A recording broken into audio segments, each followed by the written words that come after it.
Hi guys, ඔන්න අපේ රින් එකක් ඉන්නා අමුතුම කලේ එකක් මේ කලේක ටිකක් අඩුයි. මෙයා full hand training එක්කෙනෙක් රටින් ඉඳලා අපේ ඕඩේ එක ආවේ මෙයාට රින් එකකුත් දාන්න පුළුවන් අපි කකුල් රින් එකකුත් දැම්මා. ඔන්න ඉතින් යාට කූඩුවකුත් ඕනකුවා මේ තින්නේ කූඩුව. ලොකු කූඩුවක් මෙයා කරේ මොකද යා විදාසේ එල්ලන කරලා ඉන්නේ.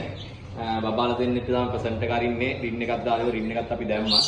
ඔන්න ඉන්නවා ඉතින් ඔයගොල්ලන්ටත් ඕන නම් අපිට කතා කරන්න අපි ලංකාව වොන්තනක ඩිලිවරි කරනවා.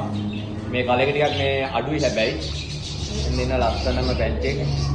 ඔන්න යා චුට්ට ඕගොල්ලෝ කතා කරන්න ට්‍රේනින් කරන්න ඕන නම් රින් එක තමයි සාමාන්‍යයෙන් අපේ ලෝ බජට් එකට යන්නේ. ඔන්න ඉන්න ලස්සන බැච් එක.